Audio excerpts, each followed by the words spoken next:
Welcome to this new episode of my podcast, A Digital Tomorrow. Today, I'm joined by Varun Mittal. Varun is an experienced person at the cross section of digital business building and financial services in Southeast Asia and global emerging markets. He's developed and implemented strategy, technology rollout, ecosystem management, and regulatory engagement for financial institutions as well as digital internet technology companies. He's currently working as Chief Growth Officer at Singlife with Aviva, and he's also the founder of the FinTech Nation and Vole Ventures. He used to work as well as global emerging markets fintech leader at Ernst & Young. So, welcome Varun to this new episode of my podcast. Thank you, Arya.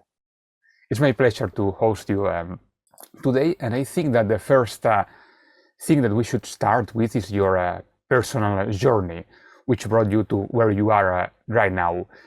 Could you please tell our listeners a bit more about your personal journey, especially about what made you decide to enter the fintech world? I'm a computer science engineer by training. And after my graduation as a computer science engineer, I got my first job in actually a French company, Gemalto, based in La Ciotat, to build software for the credit cards and SIM card solutions. So as an engineer, that was my first exposure to that. My father was a chartered accountant, which is like a tax consultant. So I grew up with finance in the house, and I was an engineer. And my first job landed me in writing the software inside the credit cards. And from there on, I kept on finding opportunities to stitch finance and technology together. But in 2009-10, it was not even called fintech. It was called financial technology or technology in financial services. And that led me to do something similar with telco companies for their payment solution, which brought me to Samsung, which wanted to have Samsung Pay at that time. And then we worked with a startup, which was acquired by Ant Financial. So the journey started by core expertise in technology and interest in financial services. And as you keep learning both, they both keep on supporting each other. And you have a flywheel of interesting learning solutions. And overall, the economies across the world, like for example, when Uber, Grab, Lyft, they came, people learned what tokenization is. People don't know what tokenization means, but they knew that they could put a card and they could just walk off the taxi and it would be fine. So a little bit of fintech started to come in everyday lives. And that's something which motivated me from the perspective that you can now create actual meaningful impact. It is not a backend solution, it's actual front-end capability to do something. And that was something which was really inspiring to actually do stuff. Well, thank you very much for sharing, and I like this idea of creating an actual meaningful impact. I think that's actually very important. And well, related to that, I wanted to talk a bit about your current two roles, or two of your current roles.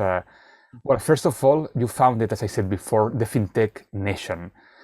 Could you please tell us a bit more about this project? So the premise is Singapore has been a big advocate of fintech, and the rationale being, as a port city, trade city, financial services were always there. Singapore doesn't have much natural resources. So finance became a fact because of trade.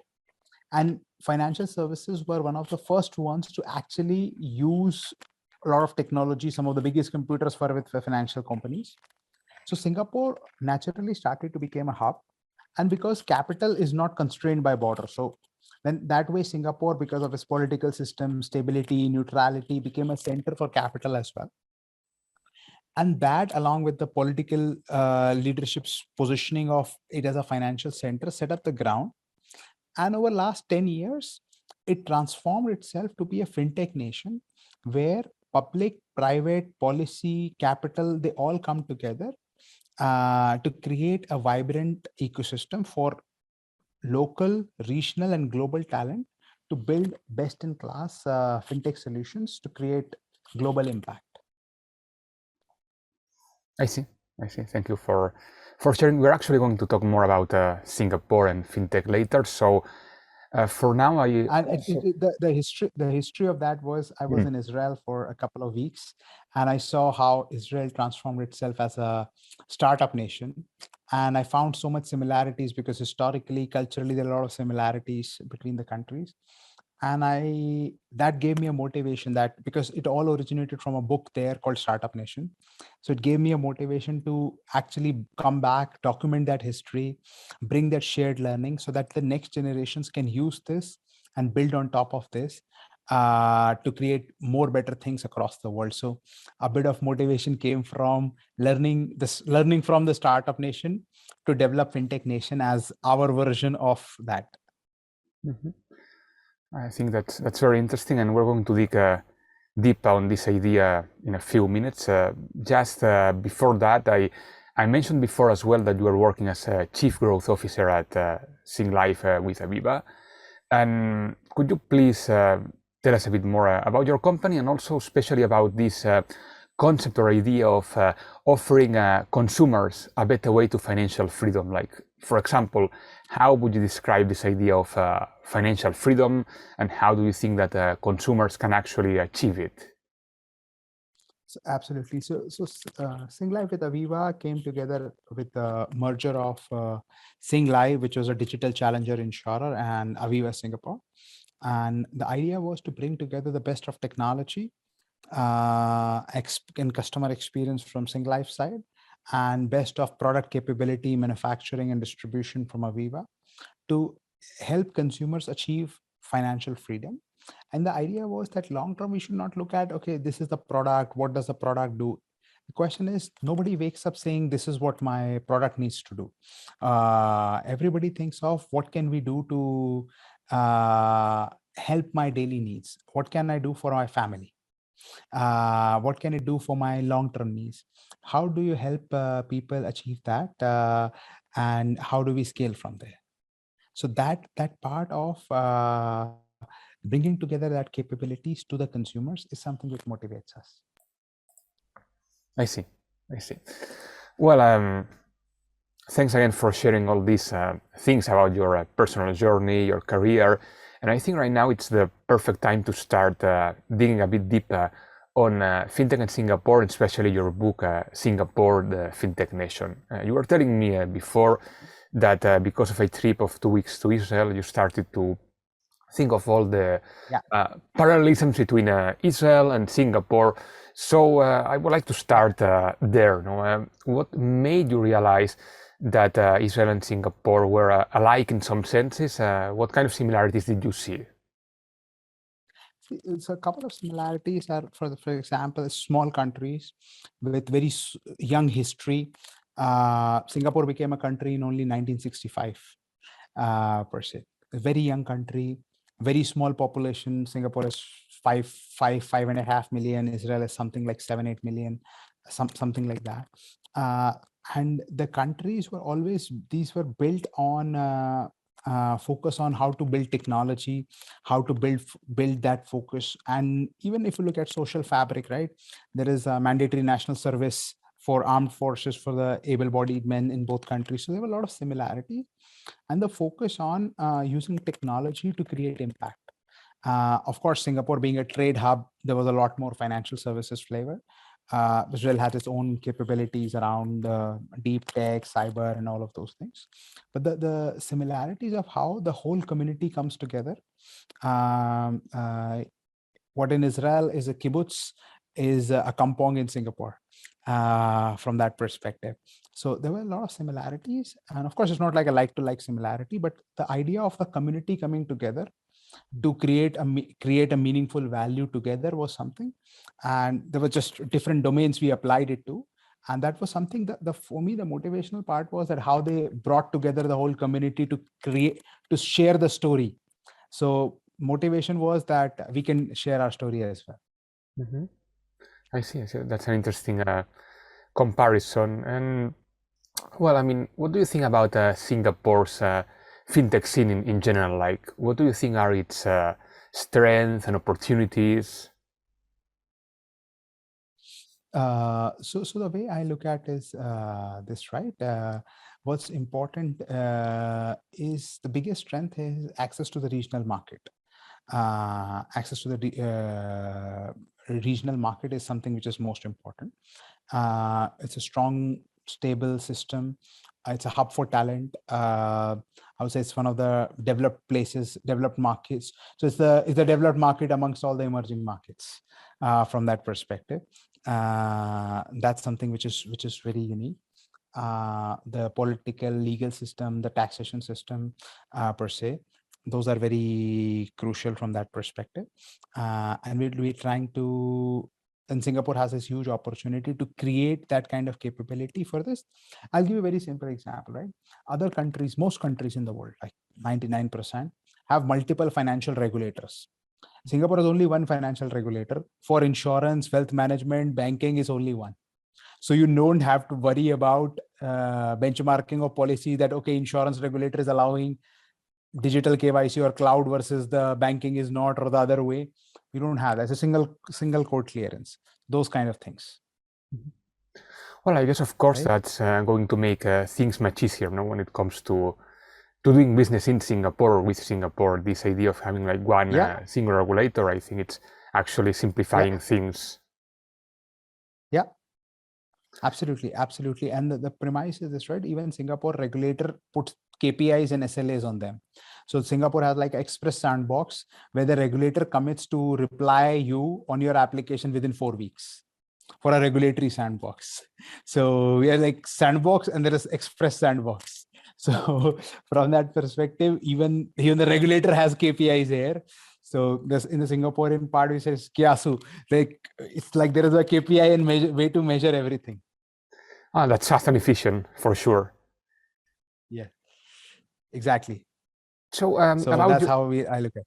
about your book, Singapore, the FinTech Nation, which you co-wrote with Lillian Co., in which you provided an amazing overview of the history of Singapore's fintech ecosystem, the entrepreneurs, regulators. Well, could you please share with us a bit more about your book? Why is it interesting for anyone interested in fintech? Because you shared with us how this idea started, no? But could you please share something more about the book per se? What you try to explain in it? What was like your main motivation when writing it alongside Lillian? So the biggest motivation was that we've been part of the journey of how it formed and everything, how everything came together. And we wanted to share that journey to showcase and use that as a platform for the next generation to learn and build on this.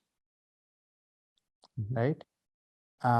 So that's how I so from that perspective, it was important to bring that solution out.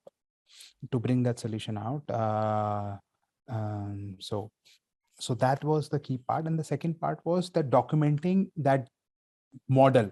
So we came up with the 3 structures. One was right first, fast later. That the model of Singapore is that we need to get it right. It's okay if it takes a few extra days and everything, but it's important to get it right. That's very important. We got that. And the second was garden innovation, that Singapore has a very special public-private relationship model, that once they decide that, okay, right now the flavor is we want to go after payments. So the whole country, all regulatory, everything will just go after supporting that business and supporting that. So instead of a jungle innovation, is garden innovation. And Singapore also has a world record of highest per capita gardens in the world for any city. So that is that focused on few things and then just go all in from that. And the third part we talked about was Singanomics. This is a Singaporean version of economics where it's a free market, but there is still a silent, invisible nudge if need be. If their market forces are not efficient, there won't be an antitrust kind of structure as much. I mean, there is a competition commission, but there are nudges and stuff inside the system from that perspective. So that Singanomics model is important. Mm-hmm. So see. those are the three pillars which we talked about. Mhm. You mentioned before as well, well, this idea of the express sandboxes, the one single regulator. So I wanted to ask you now, in general, could you like summarize how the Singapore government has led the development of fintech in Singapore? And also, I would like to emphasize on this idea that you just mentioned on this special or quite unique public-private relationship in Singapore. So I'll start with the first one. So right, Singapore government committed like a few $100 million for the fintech innovation department. They felt the view was that you need to ensure innovation happens. So more than 35 financial institutions got money to set up those labs. And again, Singapore has highest number of financial services innovation lab in the world for SCT. And because the government believed that it was crucial. So last year, during peak of COVID, the government came up with digital acceleration grant to help businesses digitize. And they supported with a few $100,000 to like, here's some money to buy these solutions to go and jumpstart. So the view of that you bring financial resources plus regulatory resources plus willingness from a regulator to try stuff. So for example, when digital currencies and digital platforms ecosystem blockchain came, government came and said, let's start a blockchain related project to test out what it works and everything. And just so that nobody is scared, government will start it first and we will bring the banks to come with us, but MAS will host it. So you don't have scenarios where, or for example, they wanted the overall community to come together. So world's largest fintech festival with 50,000 people is hosted by Monetary Authority of Singapore and ABS, to Association of Banks in Singapore, together. So it's like a carnival. It's bigger than most events in the world. I mean, it's bigger than the Vegas events, 50,000 people, 60,000 people pre-COVID. And that is something you create a global platform, and all the organizations then know that, okay, we want to launch this and announce this during festival. So there is an anchor milestone for the whole country that month of the year we have to get this stuff out. So bringing around, creating those kind of anchor brands, anchor scenarios, capabilities is something very keen. Mm-hmm. Well, thank you for Right? sharing. And please go ahead. So that is something which is like very unique and special. As we said, this is a Singapore model. Mm-hmm. Well, actually, following this idea in the Singapore model, I wanted to ask you as well about the last idea that you mentioned before, that one about Singanomics. Could you please expand a bit on this idea, and especially let us know why Singanomics has allowed fintech firms to prosper in Singapore? So the premise is this, right? Singanomics focuses on, so just to give an example, right? So Singanomics focuses on how public and private will come together. So even if you look at some of the largest markets in the world, they don't allow access to public infrastructure.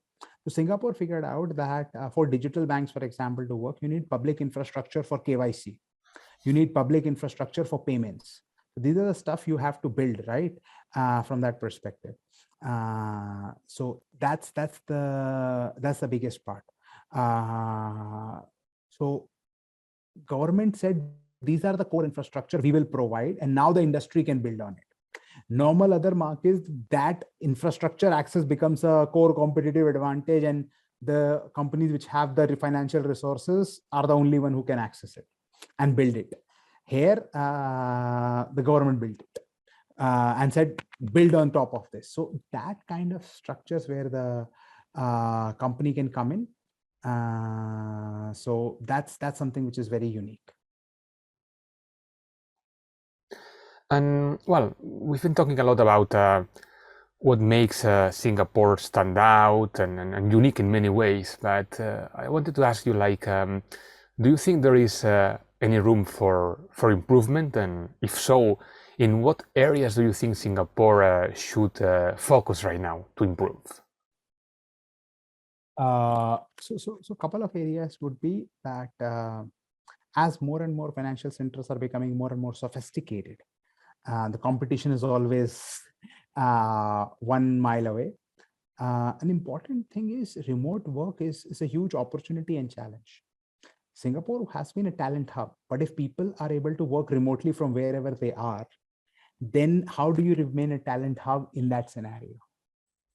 So you have to create new value proposition and capabilities to be able to solve that. Mhm. That's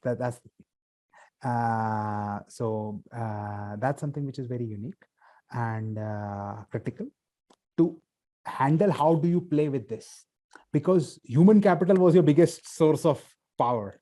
You don't have coal mines, you don't have iron ore mines. Human capital is what we have, and now humans are all over. They don't need to be in that city to be there. How do you handle that? So that, I mean, I don't have an answer for it, but that for me is the biggest challenge. Indeed, that's a good question. I mean, it's not just affecting Singapore. I guess it's going to affect most financial centers. You know, how do we react to this new paradigm where we find like that most people don't need to be physically where they are working, which is something that didn't happen before to this extent. It was something much more rare before COVID to be a digital nomad, whereas now it looks like we're evolving towards a different model, and this model will require, of course, as you said, adjustments. Yeah, absolutely, absolutely, absolutely, fully agree and align with you. And well, then focusing on fintech firms, we mentioned before why Singapore is such an interesting place. But what do you think, based on your experience and on you being on the ground, are the main struggles encountered by fintech firms when it comes to regulation in Singapore? Because we mentioned how easy everything is, but I guess there might still be some struggles or small concerns at least. See, the thing is, I would say one struggle is, see, regulations are there for a reason, but regulations also have to figure out a balance between what companies want, what consumers want, what's right, and everything. So the biggest challenge is for companies who would want some specific stuff to happen, and there's not enough data, or they are waiting for regulators need to understand the full implications. That's something which is very unique. And also the other thing which is important is, so some fintechs would expect that, oh, X thing is allowed in Y country. And I'll give the best example, right? Open banking. So the way open banking is done in Europe, for example, is that there were rules announced that, okay, everybody must open everything and not charge anything for it. And that's it. And then all the banks were left to figure out how to do it. And which is why even today you hear issues about fintech firms telling and blaming the digital banks about open banking not working in the UK, because the idea was just announce and then stuff will happen. Singapore went opposite. Singapore went said, okay, here's a playbook of 480 APIs. Whenever you develop these APIs and open these APIs, this is how you open it. This is the reference implementation framework. See, no need to make war when you can just solve stuff with love. That is something. Sometimes fintechs are like, okay, we want it exactly like in there. The premise is, just because it's there in that market, it may be right for them, maybe right for that market, but it may not be right for us. Singapore is the first country in the world to implement a financial aggregation platform where in one bank you can legally, officially, with like a proper implementation approved by the regulator and approved by banks, you can see all your wealth in one place, all your transactions and stuff in one place. And they're slowly rolling it out to insurers and then wealth managers. And like, okay, if that's what you want to build, let's just do it properly with. So for example, most fintechs do not implement the concept of revoking the consent. Getting consent is one, revoking consent is another. So how to handle the consent mechanism? So which is why a lot of times fintechs try to say, okay, that's the most regulatory arbitrage market, match that. They try to play regulatory arbitrage between markets and say, okay, if we don't have this, we will relocate our office. Not ideal, but I don't think smart jurisdictions will get into a game of, okay, let me give you the lowest regulations to attract this business, because it's not healthy long term. I fully agree. I fully agree with you. Now I wanted to talk a bit about virtual banking. We spoke before about it, like roughly, but well, I mean, as you know, on December 4th, 2020, so slightly over 1 year ago, the Monetary Authority of Singapore announced four successful digital bank applicants in the end, two digital full banks and two wholesale bank licenses. So the four winners, as you know, were Singtel and Grab, Sea Limited and Financial, and Greenland Financial Holdings. The Monetary Authority of Singapore is expecting those banks to start operations this year in 2022. And I wanted to ask you, what are the prospects for Singapore's digital banks, and especially, what is, according to you, the long-term outlook in this area? See, the way I look at it is this, right? The companies, so the existing banks have already started to offer digital services and solutions. The newer players are looking to come after specific use cases, needs where they can add additional value, because you need to offer something which is not there in the existing solutions and capabilities, right? If you're just a Me Too offering, then things don't work out. So which is why the players you mentioned, they all have like either e-commerce, ride hailing, telco, those kind of capabilities in there, where they can bring in specific capabilities for existing customers. And there are, how to say, unmet, unserved needs of specific segments. So for example, gig economy workers. A lot of these platforms are very close to it, while the traditional banks may not be as close to operating and working closely with the gig economy workers, the food delivery, the taxi riding guy, those kind of people. And they can offer financial inclusion for those people to bring them into the fold of broader financial services. So there's a huge opportunity for that. But I would just be cautious of that. Do not be overnight, because banking is a trust business. It takes time to scale and build and everything. And which is why, if you see, most digital banks are, I mean, even if you look at Europe, most digital banks are like one or two may be profitable, but most of them will take 5 years to be profitable, 5 or maybe more, to become start to be viable from that perspective. So it's a long game. Banking is, again, long game. Insurance is a longer game. Banking is long. Insurance is longer. So it will take time. It's a huge opportunity for consumers to access new kind of solutions, and for these companies to also, like, if they believe that they can offer unique financial services, a huge opportunity for them to bring out solutions where they can meaningfully create an impact and difference. Well, I fully agree with your approach. As you mentioned, very few digital banks in the world are already profitable. It takes time for them to become profitable. And then, as you said, banking is a trust business. So we cannot expect anything major to happen overnight. But at the same time, I also concur with you when it comes to the idea that digital banks, for example, can play a huge role when it comes to promoting financial inclusion, etc.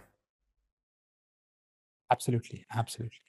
And well, before wrapping our interesting conversation up, I would like to talk to you about the idea of Singapore as a smart nation. As you know very well, in 2014, Prime Minister Lee Hsien Loong announced plans to make Singapore the world's first smart nation by 2030, using technology to improve the economy and enhance Singapore's standard of living.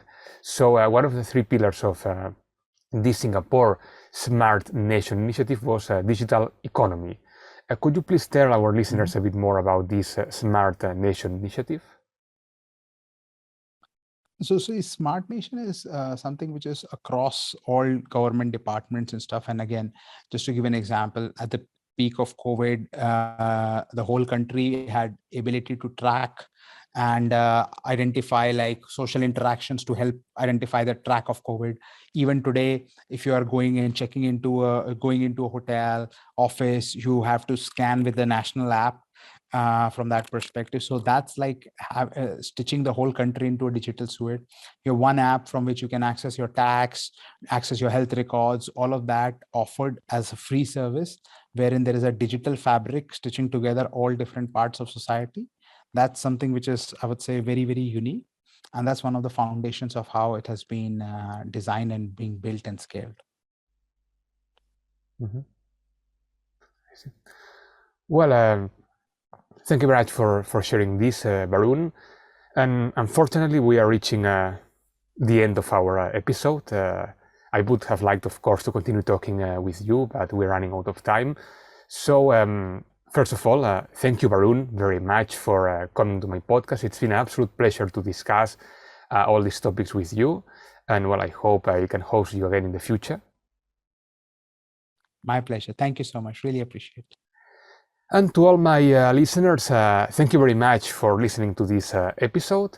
And if you are interested in Varun's views and studies on fintech in Singapore, feel free to read his book, which is, as I said before, a very interesting and comprehensive one. So as I said, feel free to read it. And well, please stay tuned for the next episode. Thank you very much, friends, and see you very soon. Bye.